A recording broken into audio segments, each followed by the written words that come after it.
Welcome to the Miniatures Paintbrush. Today we're going to talk about painting up one of the most iconic dreadnoughts of the Space Wolves, Bjorn, the Fell-Handed.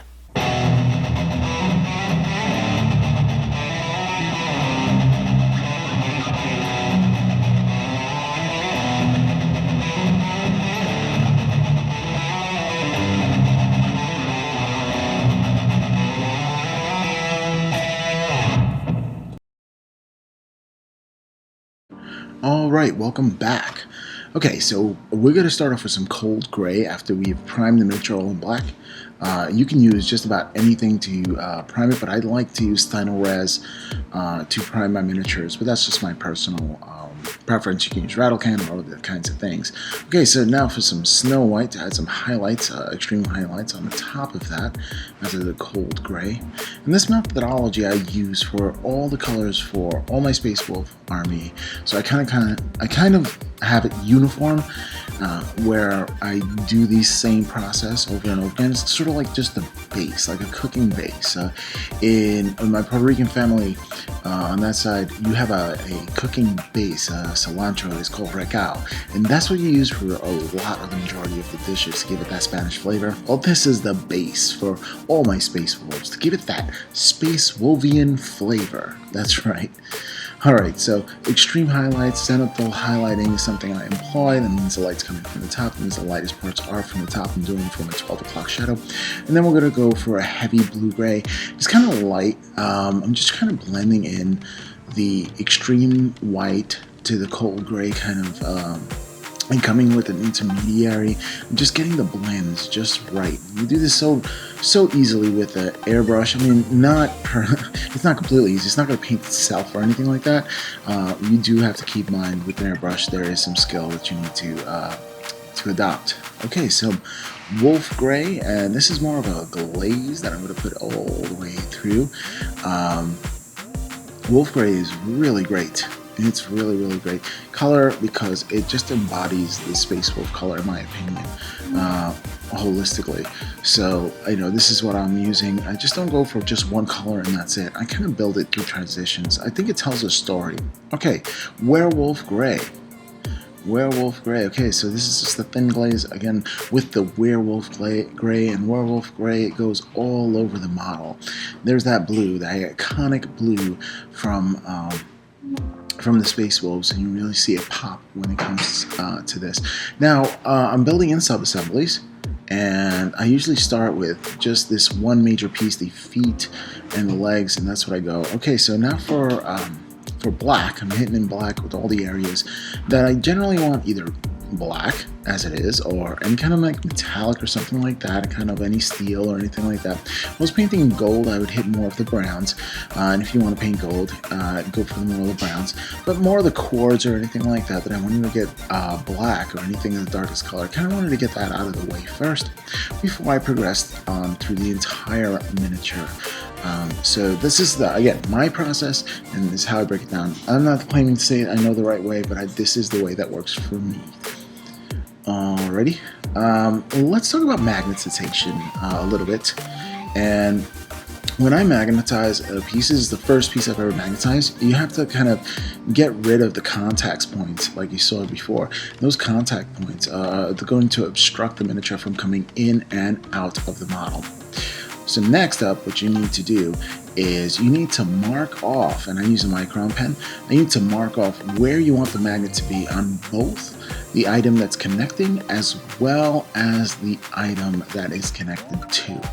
So I'm trying to get a shape, a general shape, and drawing a line exactly where I want the magnet to be on both the gun and the arm piece on the inner side. So this way, when I attach the magnet and drill my hole for the magnet, I know exactly where to drill the hole for both sides and attach magnets on either side. And I'm going to do the same exact thing for all the other guns in which I want to, swap out as well. So just marking that piece off, and then I'm going to drill it out, and you can watch here as I do step by step through the entire process of magnetization. See, now that once the area is marked off, now I'm drawing a circle where I'm going to drill. I'm trying to get a center circle so I know exactly where to put the drill. And I do that again for all the other pieces. I go through the exact same process. So now, while I'm doing the exact same process, I do want to talk a little bit about Bjorn the Fell-Handed, and he is from the last company of Russ. That's right, Russ the Primarch. Bjorn the Fell-Handed is an ancient in every sense of the word. So old that he, in his mortal life, he fought beside Leman Russ himself during the bitter wars of the Horus Heresy. So he was by the big man's side. More than 10,000 years have passed since that age of legends, yet Bjorn remains a living link to the chapter's distant past. It's a little wonder that, counsel is sought after by many within the Space Wolves. I mean, he has so much wisdom, especially when it comes to matters of, gearing up for war. So despite his extreme age, Bjorn is a steadfast warrior, and he lumbers into battle. He still fights, but he's entombed within a sacred sarcophagus of his Dreadnaught. And that's the machine part that you see. Alright, so now what I'm doing is I'm taking a hand drill and I'm drilling in all the areas where the contacts, where the magnets are going to be. And you can actually use a Dremel tool for this too, so you have that point. You have to have an extremely steady hand. They're about the same size. In fact, I think the Dremel tool is just a little bit smaller when you put them side by side like that. Now, it's up to you what you want to use. You can use the pin vise, which is a hand vise. A pin drill. Hand drill, or you can use the Dremel tool. And again, it's up to you and how steady your hands are. These are the magnets that I use. They are truly tiny magnets, and I got them through Amazon, and you can look them up. Some Warhammer magnets. It's not too hard to find.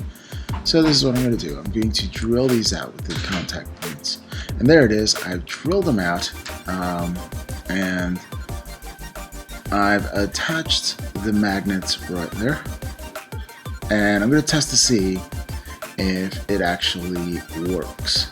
So now I'm going to slide it in once it's in there, and there it is. There's the connection. So it's making the connections. Now this is a little rough, so I do sand it out later on the insides to make sure that it doesn't come out. But for the most part, these connect really well, and they're pretty sturdy. Okay, so I'm really happy with how that came out. This is the mastermind, Bjorn, of the Space Wolves, and he led them to his greatest victory. He is amazing to paint and to build, and I'm very honored that I get to do that. Okay, time for some heavy brown. I do some heavy brown, or some kind of brown, when it comes to painting gold. So I do that a little bit first. This step is kind of like a base layer. So while I do that, I'll tell you a little more about Bjorn. He's always eager to crush his foes for the Allfather. Bjorn continues to fight among this chapter's ranks and has done so for a millennia. The legend claims that the spirit of Russ ever watches over Bjorn, and that no harm will come to him until the Primarch returns to fight alongside him once more in the battle to end all things for the Wolf Time. So this is an iconic, and it's an honor to paint Bjorn. Okay, so time for some Mephiston Red. I went for Mephiston Red. This is the first time I've used Mephiston Red ever, Citadel paint, and I was looking for a solution for red, and I kind of wanted a muted red. This is a great base tone for that, and I'm just having fun painting that Mephiston Red onto the bottom. Now it does have white in the middle. It's supposed to be white in the middle. I didn't feel like doing it. I felt like leaving it that blue. I really like the transition, so I left the middle piece blue, but I'm painting the side. It was black on one side, red on the other, and I just thought it came out really, really well. And I do like the way Mephiston Red is. Red has always given me a problem. Yellow has always given me a problem. I think it's the paint that I'm using. So I switched up the paint, and I'm happy with this, I'm pretty happy with the way it's laying down, and maybe I need a variety of more reds. But I'm happy with Citadel, and I like the way it doesn't clump up. And Mephiston Red is the way I went with this, and I couldn't be happier.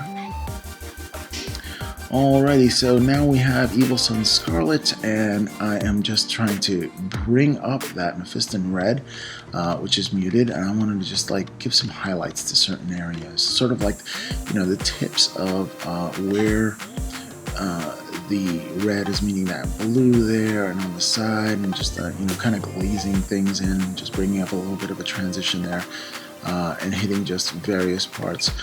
Leaving very little of the Mephiston Red left, only in the deepest, darkest shadows. Alright, time for some gold. After I hit that heavy brown, I'm going to hit all those pieces that hit heavy brown. I'm going to hit some gold, and I do like to use Vallejo metal color gold. It's pretty amazing paint, and I really like working with it. It takes a little while to get used to, so it kind of gets runny, but if the gold gets runny in any instance where you're using any of these Vallejo metal colors, then what you need to do is you need to wick off the majority of that paint before coming back and painting the gold. Like if you look at the background on the base there, on the ground level of where I'm painting, it is a hot mess of where I wicked off paint from other paints, painting sessions in which I've had, because I'm constantly wicking off the brush, because you want the right amount. I wouldn't say the right, but you want the amount of paint that you feel is right for you. Okay, sometimes there's some intense yellow and aluminum. The intense yellow is from Scale 75 Intensity set. I really like that set, so I'm just playing around, trying to make that, trying to make it pop. And when you want to make something pop, you kind of use inks with metallics, and that really makes it pop. I do like that character. Again, just trying something different. These are stars. I didn't want to paint them straight yellow. I kind of want to, you know, paint them metallic, so I just added some yellow into there. Alright, so time for some lenses. Mephiston Red, and you get a lighter. I get Eagle Sun Scarlet, and then I go for white, but I've done lenses in many other videos. You can check those out in my past Space Wolf videos. Wolf Priest is coming to mind, but many videos I've done in length how I do lenses. But I really like doing lenses because I always thought I could never do them. And gems too. So I paint gems this very similar way. So yeah, I'm really happy with the progress of all my lenses. Time for some heavy blue. I'm doing some blue lenses. So I'm doing a red lens on one side, I'm doing a blue lens on the other side. Again, what you're going to do with lenses is you're going to paint it all the darkest color, and then you're going to leave the lighter color, lighter blue, and then finally bring it up to white, dot on the top, and just a little, I guess, a little line on the bottom where the light's coming through. Alright, so I'm going to do a green lens. I'm doing the same thing. Darkest, and then you blend it in with the mid-tone, and then you bring it up to white. It's the dot on the top and a line on the bottom of white. And you're pretty much done with lenses. They're pretty easy to paint. Again, check out my other videos. It's very repetitive if I keep doing the same ones over and over again. Yeah, pretty amazing how it came out. I mean, this model itself was my first Dreadnought, which I do realize they came out with a new design for Dreadnoughts, the Venerable Dreadnought from the Ultramarines, and you know, I still like these little guys.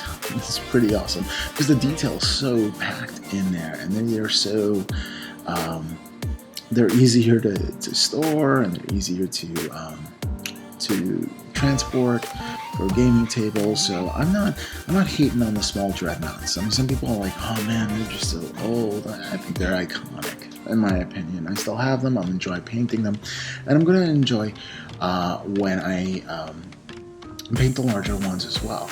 So I hear the Primarch Russ might be coming back, Greenskin now for the green lenses.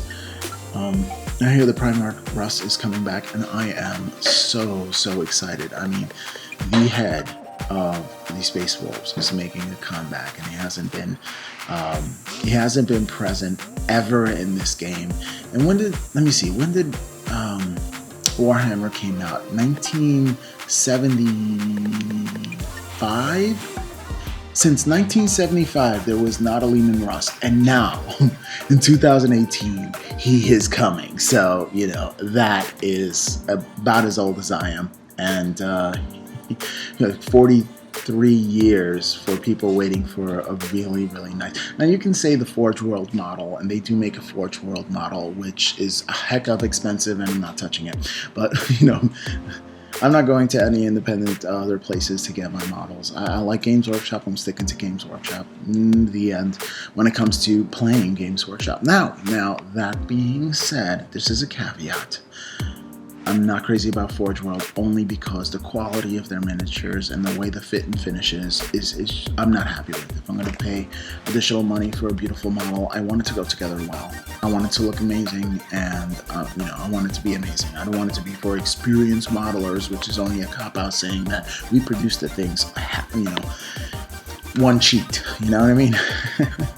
So yeah, no, I'm expecting quality if you're paying for something that's expensive. But you know what? I don't have to worry about it because if Russ is coming back this summer, I'm not gonna worry about it.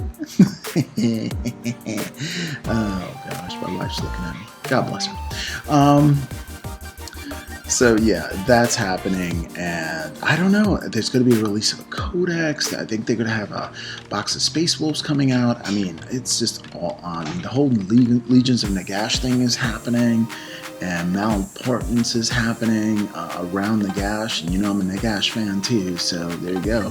You know, 40K, Age of Sigmar, and Shadespire. So I'm kind of in pretty deep with these models. Like, I really enjoy playing the GW games. You know, I like playing other games too. I did paint up some Malifaux. Yeah, I painted up some Malifaux. I have a starter box painted up, and I have a crew painted up. Although no one in my area that I know plays, and maybe I can just start up some things. Now, talk a little bit about the channel while I'm painting these lenses here. I do want to do battle reports. I have a couple of really, really great friends that I want to introduce you to on the channel and bring them up, and we'll really go on to the adventures together because, yeah, I'm a noob at wargaming, but not everybody is, and I just met some really, really solid people, you know, and I think they're pretty amazing, and I think you should meet them too. I mean, we should have discussions, like maybe a discussion corner, I'm thinking. Definitely battle reports because the game table is complete. Now, all it needs done is it needs to be varnished and protected and then transported here. Yeah. And I'm gonna have a video about how the table went together. It's quite an interesting story in my opinion. And by no means is it the cheap way to build a table. This is a handcrafted, personally done table. Okay, black. I'm going to Vallejo color black. And it was interesting when I started painting this portion of this Dreadnought of Bjorn. I had to decide, am I going to make everything one color, like gold kind of color, or am I going to actually paint in the little seam? And I decided to go and paint in the entire scene. But I didn't know where to go with it. Like, there were so many options for me, and I really didn't have too much of a guide. I looked at pictures, and when I need inspiration, I go to Pinterest, and I take a look at pictures, and I go to Google image search, I take a look at more pictures, I go on the forums and the boards, and take a look at more pictures of what I'm painting. Mephiston Red comes next, so Dragon went in black first. So yeah, I go to all these different sources in order to, you know, really get an idea of which direction I kind of want to go. I'm just like looking. I was like, all right, internet, inspire me to what should I do next? And I didn't like it all gold. I wanted a picture, but I didn't know what to do. So I went with a black dragon, which I later turned. I turned around and went to green, like I did a green dry brush on top of it to get the scales green, and it's breathing fire. So I'm playing with that Mephiston Red that I don't really, that I've never used before until this model. So really having some fun with it. And one of the experiments I was doing with this model is using new paint and using new colors and risking that, you know, because it was fun. I like risking things, you know, because it's fun. All right, some dead white here, moving into some sky blue, and then I want some heavy blue, opaque, and extra opaque, and then blue game ink. And what I'm doing here is I'm just gonna make the claws power claws on his shoulder pad. That's right, go big, go home. So and then I did the green dry brush. This is from Army Painter. I think it's or skin green. So just a dry brush there. So again, the power stroke kind of thing, blending kind of stuff. It's sort of like the way I do lenses when you're going from the darkest blue all the way to light, and just wet blending everything. And then that just means, you know, you put some dry retarder on it. You kind of mix back and forth, make a ton of mistakes until you get it just right. It's slow and steady wins the race. Be very gentle, be very purposeful with your brush strokes. And I can say that with dry brushing as well. And when I dry brush, I don't do a semi-wet brush. What I do is I usually do very extremely dry brushing. Like you see how many times I'm hitting this, and hardly any paint is coming off because it's super dry. And I slowly build up the color. And again, the strokes, I didn't want to inundate the area, so I'm being very mindful with my strokes, saying, okay, so the light's hitting from the top. You kind of want to get it from the top, but I didn't want to hit any of the red, so I'm just trying to be really careful with the rest of the miniature and not trying to hit any green on any other sides except for the dragon itself, just to give it that illusion of it being sort of green. Okay, time for some Averland Sunset, and I'm painting up the front carapace for the sarcophagus for Bjorn, the Dreadnaught, and it's interesting because he had that little, he has a tag. I guess in case anybody forgets his name, it's going to be on that tag underneath the bones. So we're going to paint the background there, that yellow, trying to bring in that yellow of the Space Wolves, because you have that blue, the yellow, and the red, and the black when it comes to Space Wolves, and you got to tie that theme into it. So I went for a yellow background for the bones. Which was really, it's really exciting because yellow is a color I'm intimidated with. So whenever I do something successfully with yellow, it's like a small little celebration happens within my heart. And I'm like, yay, I did something, you know. So it was a lot of fun. All right, so time for the next step, yellow. And what I'm doing is just I'm trying to bring up the color. I had the base tone there, and I really want to make it brighter. So I'm going to hit it the same kind of yellow and just trying to bring that color up, kind of make it pop, because if not, it's a little too subdued and it's yellow. You know, you kind of want to, again, one of the colors of the Space Wolf, so you kind of want to make it pop. You kind of want to make it come out and stand out for you. And there's such a small space for you to work with that yellow. In order to make it pop, you gotta build it up, and build it up with progressively lighter colors.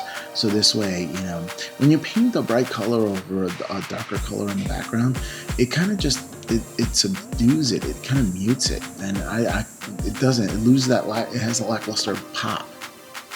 Okay, but with that done, let's get some charred brown into the bone areas over here and have a base tone for the bone. And what this does is, you know, the areas around the bone where it connects to the metal, and the eyes and the deepest shadows. When I start putting on layers of bone white, it's going to be a bit translucent, so you're going to have a depth to it. You're going to see that beyond the bone white, that there's a brown underlay. You can actually see it if you look up close. And all the edges have that dark brown. It's not a black, it's a brown, simulating that bone or natural color. It makes the eyes kind of look at it and say, oh, that's kind of, you know, natural looking. So starting off with a nice brown base is definitely where you want to go. Alright, so time for some metal colored gold. That's right, I'm going to do some of the trim in gold. Again, you see me wicking off that paint to get the right amount of paint on there. Now, some people wear gloves and they wick it on their gloves. And you can see on the bottom there that I've wicked it off on my work area like it's no tomorrow. I just kept on building and building and building and painting and painting and painting. And you're going to see that like brand new piece of tape right there. That's because I keep on using the same paper and it kind of rips, so I kind of just like patch it up. So yeah, recently I changed the paper. I've changed the entire paper for the bottom, and I'm trying to keep it somewhat well, I guess, but it's just newspaper, so it's not really that big of a deal. Okay, so as you can see here, I went for an edge highlighting for the gold pieces there. Again, using very little. It's almost a dry brush, you know, very little. Now you don't want to dry brush with your your fine detail brushes or anything like that. So it's more of a edge highlight coming in there, but you know, just getting the highest edges there. And you know, I made it a little simpler for me. Now I chanced the possibility of me getting into those recesses, and so I just went on a limb and did it, and it worked out for me. So be careful how much paint you put on there. Less is more. Build it up slowly. If you're unsure with this, then edge highlight the whole thing very carefully. Okay, so time for that Vallejo Bone White. That's right. One of the colors I use most often in my collection is Bone White because of all the bones that I paint. I paint a lot of bones. And I'm learning how to do bones with different methodologies and different colors. Now there's Bone White, and I have Ancient Bone from Minotaur. And there's quite a few different things that I like to use. But I've been using Vallejo Game Color Bone White so much. It has been my workhorse so far. So it's one of the colors that I'm actually almost painted myself out of. It's like the first color I think I'm going to paint myself out of. And you know, I dilute it. I try to get as much as possible out of that bottle. Poor thing. Okay, putting it all together, I'm going to do some Agrax Earth Shade. You can really see as I attached all the pieces, like the center and both shoulders, that it's really starting to come together, and it looks great. Look at that. Alright, some Agrax Earthshade onto the bone itself, getting that darkest recesses kind of thing, bringing it back to that charred brown base, which we started with as well. I also did some bone white on the parchment you see underneath the bone that I'm painting right there. And I kind of just didn't do the brown undertone because I didn't want it to look like bone. I kind of want it to look like a different material. Now, if you want something, and here's a tip, if you want something to look like a different material, don't paint it exactly the same as the other material that you're trying to differentiate. So in other words, if you're painting bone, you're using bone white, and you're painting parchment, and you're using parchment, using bone white for that as well, you have to differentiate both. One has to look like it's a different material than the other one, and that means you don't use the same process even though you're using the same base kind of paint. So for this one, I did not paint it, I did not paint the parchment any kind of, I think I painted it white as an undertone, and then I put the bone white. It makes it really pop. And you can see that the bone itself is a lot darker than the parchment underneath it, and that's because of that and the Agrax shade that I'm generously putting on there. And not generously as far as like glooping it on. There's a difference. You notice I keep going back to the pot and just slowly bringing it in and putting a little bit more and filling up those recesses and really making it differentiate. Okay, there it is. There is done there. And time for some Seraphim Sepia. And now this is just another tone. And this tone, what I'm going to do is I am actually going to paint in, because I felt it was dull, in between the gold ridges in which I painted around the center panel for the Dreadnought. And I actually went through with that color through all the gold pieces. And if you look very closely on the side there with the little line, if you look at the corners of each, I actually did those the same exact way. And then with the other part, the left-hand side as well. Okay, some dark aluminum over here. And some gold. I kind of just mixed the color in there. I kind of want to make a brighter gold, like a newer gold, and not an old gold. So I do mix those Vallejo model colors and play around with them. You know, have some fun with them. You can mix them. You can glaze with them as well. Here's some jet exhaust just to add to the mix and really just like bring it down. It was a little bit too bright in certain areas, and I kind of want to glaze in some shadows where I'm working in. So I do some jet exhaust in there as well. And also with the jet exhaust, it kind of looks like it's, you know, it's been pumping out some it's been pumping out some smoke for a while, kind of getting dark in certain areas, you know, and because of the heat and the expansion and contraction. So I didn't know if I wanted to go copper with this, if I wanted to go gold with this, but there was so much gold, so I kind of want to tie it in and didn't want to introduce a new color to the backpack there. So I kept it on the gold standard. Well, there it is. Anything that I do, like any kind of bones or stuff like that I do in the front, I'm not going to do it again in the back and show you how I do it. So I kind of did that back bone piece the same way I did on the front part. So this way I don't want to be redundant.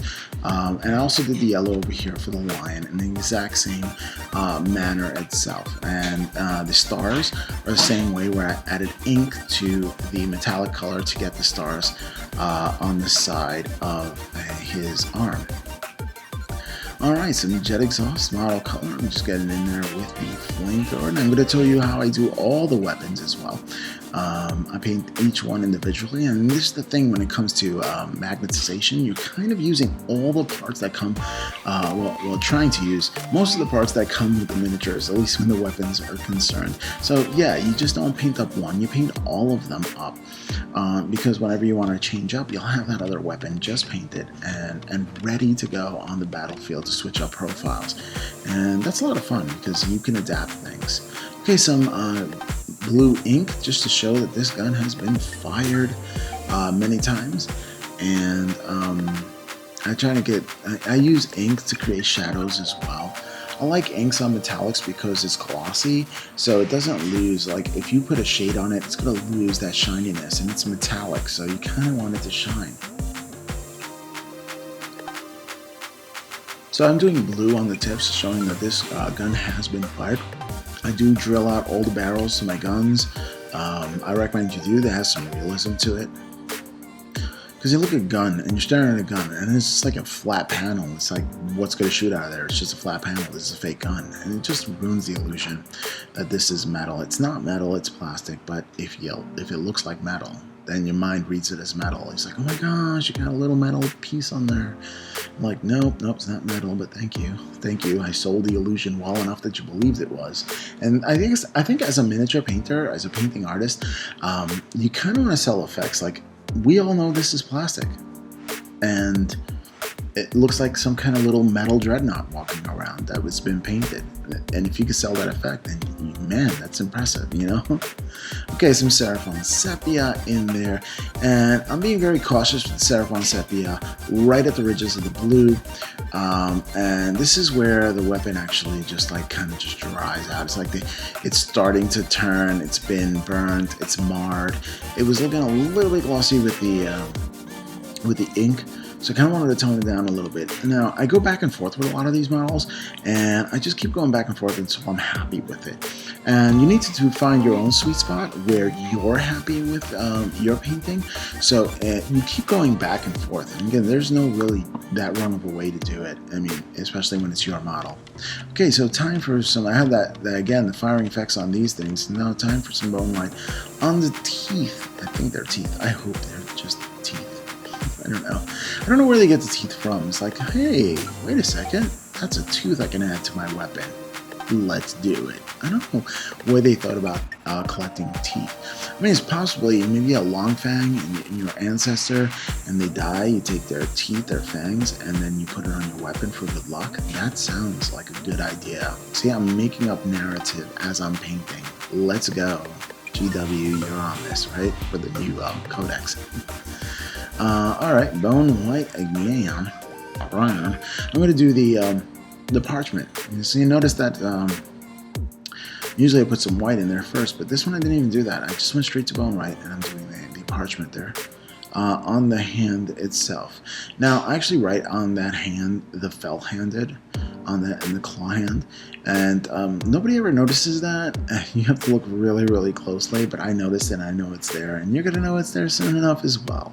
So yeah, I write fell-handed on that side, and on the chest plate I put Bjorn down there, and I also put it on the base because I named some of my models. Seraphim Sepia time now, and I'm just getting the edges of that parchment. Again, differentiated from the bone, where it has, you know, that Agrax Earth shade into the Seraphim Sepia from the Charred Brown and then bone white. So there's a lot of little layers. So this one is just, you know, straight. So that's what gives it a different kind of texture than the bone. Like it reads like this is a different material than bone. You know, it's not a bone parchment. So I don't think bones parchments exist, but I could be proven wrong, I guess. And if you do know that a bone parchment exists, you could put it down in the comments below. Alright, some Agrax Earthshade time. Going for that bone, again, differentiating one from the other. Giving a different texture, giving a different feel, so this way they don't all look, you know, same. Sorry, I had to drink some water. Alright, now. Yeah, and you see with my brush strokes, how I lean my hand, I put one finger down and 3 fingers are actually controlling the brush itself, minimalizing the strokes. This way I don't have some, you know, strokes that are not intentional. Okay, in time I put the arms on, and right now it's painting the top a little black. It seemed a little out of place there. And this is for the smoke screen. I have never used this, and it's very rare that people I've seen use it in combat, and that's where you forego all your shooting and throw up some smoke, so this way they get a -1 to hit if they're trying to hit you for 1 round. You can do it once per game, if I'm right. Alright. Alrighty, so now time to paint that pelt that's going to go over the shoulder. And I sleep puttied the actual shield that's on there that I'm going to paint, and I did that with I do it with clay shapers and other kind of materials just to get it around the shield.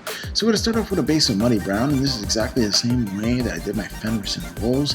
Kind of keep that thematic. Whenever I have any kind of like fur, kind of do it like the Fenris and wolf style. Now you can do gray wolves, you can do all these kinds of different things, but since it's an army, I kind of want to unify it. Don't want to have too much diversity there. I mean, I could. Maybe I'll just play around with the next wolves that I do. But I really like the effects that I get from my fur effects. I mean, it really comes out really well. And for me, it's super simple to do. And again, I'll show you how to do it. Okay, next I hit it with some rotten wood, and that is from Minotaur. And the rotten wood, you can use mummy if you want. Just trying something new with the rotten wood. Again, trying to keep the same consistency, but a little bit of diversity here. But in all honesty, they kind of look the same. So when I'm done with it, they look like the Fenris and Wolves in which I painted. And there I used a mummy as a midtone, and this one I'm using rotten wood as a midtone. But this is what you do when you build a whole bunch of models. You know, is you play around with different colors. You see what you like. You know, none of my space balls are identical, and I hate when they're identical. Okay, so time for some bone white. Wow, go figure. Me using bone white. Check that out. Newsflash. Rob from Miniatures Paintbrush is using bone white. Again, different process with this. I believe I did ancient bone and then bone white onto the Fenris and Wolves to make it a little different. So. This effect, I guess, I'm trying to keep it the same, but I'm changing it as well. I don't know. It's just a little bit of the same, a little bit of different. I don't know, a little spice to life here. But the difference is very, very minute. I think it's very subtle from one fur to the next. Okay, so time for some Agrax Earthshade. And I do like Agrax Earthshade because I like to build up. When I started off with that Charred Brown, I kind of like to go back in there and reinforce that, bringing it down and playing around with shades in order to shade fur. And, you know, you shade, you dry brush, you shade, you dry brush. A lot of furs are done like that. This fur is not done like that. I don't think I dry brush too much on it. It's heavy with the shades because I'm bringing down that color. Like I just am bringing the color. Now the thing about this methodology is you just have to be careful, slowly layer. So once you have the Agrax Earthshade, which is the darkest shade, you put it on the tip. I'm going to transfer over to Seraphim Sepia. Remember to let the Agrax Earthshade dry completely before you go on to this step. And it's really important you do that because you don't want your Agrax Earthshade to mix in with your Seraphim Sepia. It'll just bring that Agrax Earthshade down and it'll just completely obliterate the lighter color, the lighter Seraphim Sepia. You kind of want the Seraphim Sepia because you kind of want it to transition, so creating a gradient within the fur, which is kind of hard because of the texture. Okay, time for some aluminum and some gold. I'm just mixing that in for the shield. Again, giving that gold that newish kind of gold flavor, if you will. And going in there, just doing the edges of that of the shield and bits of the shield within the fur that's on the shoulder. Now I'm looking for other side shoulder pads. I don't know. I think Green Stuff World comes up with this like little mold in which I can get fur out of, so I can make the other Dreadnauts that I have. Okay, using some Vallejo game ink, I'm putting some blue onto the claws.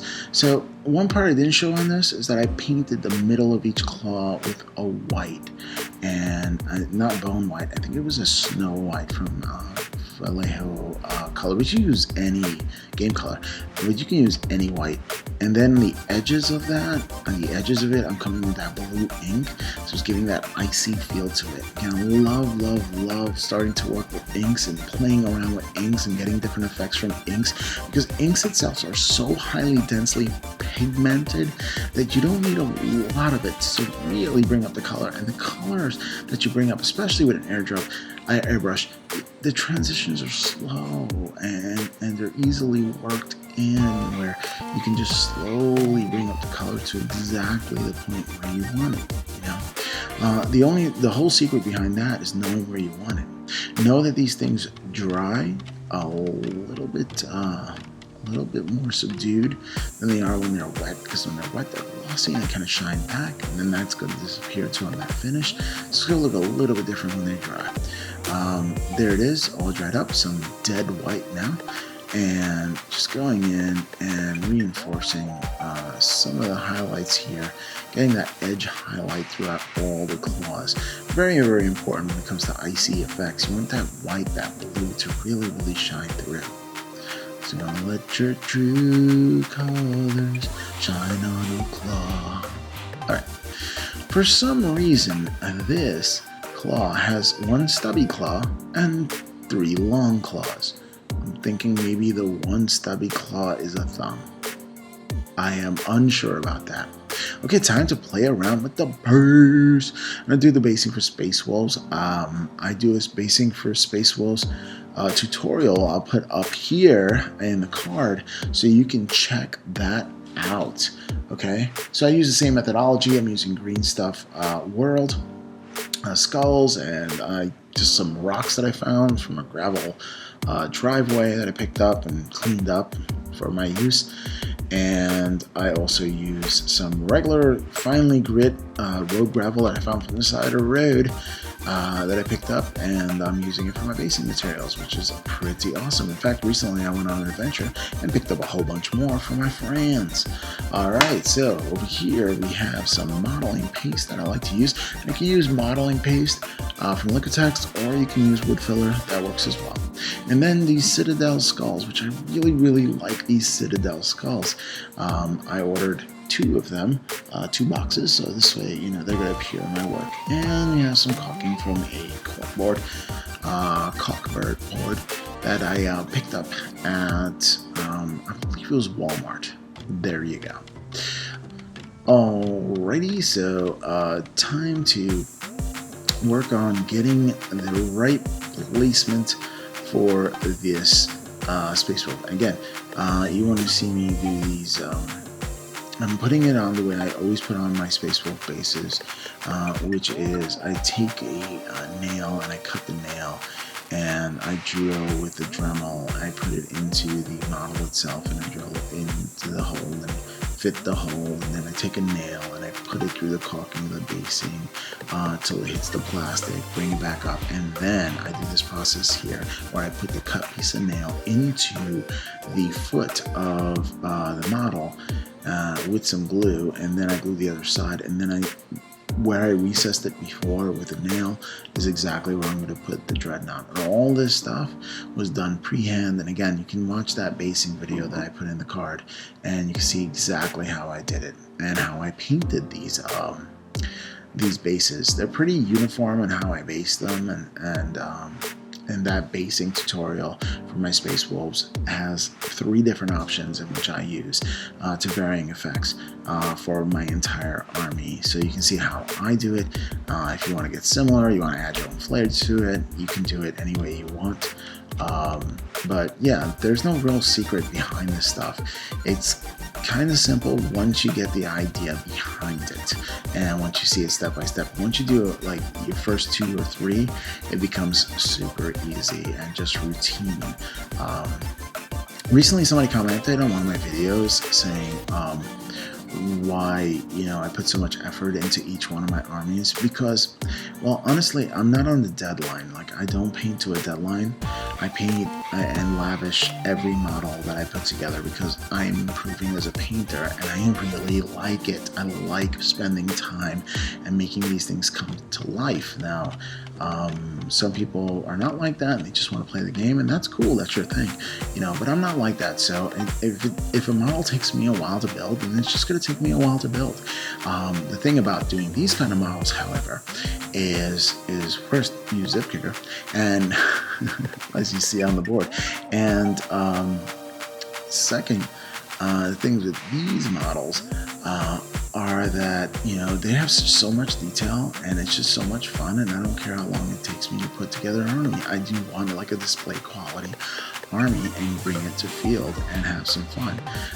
My first priority is painting, so if it looks really cool and I'm really happy with it, and if I come in the next day and next month, the next year, the next decade, and come back and look at the model and say, you know what, that looks good, so I'm enjoying it even then. Even if I don't even play, I'm still enjoying the model. So there it is, all based up and put up, and it's pretty strong, especially with that Zip Kicker, which increases the drying, it decreases the drying time incredibly, and it's all magnetized. Look at all that, it just comes over. There's a heavy flamer, I could switch it, although I never take out that heavy flamer. Automatic hits are awesome, and here's a gun that I can switch. I could do that. I usually use the cannon, but yeah, you can use the flamer as well. Auto hits are a thing, and yeah, it's a great model to build. It was a lot of fun. Well, thank you for joining me on this journey. Now let's get into the pictures, and I'll catch you on the outro.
Here it is, Bjorn, all painted up, magnetized, and ready for battle. If you like this tutorial, don't forget to like, share, and subscribe, and I'll catch you next time on the Miniatures Paintbrush.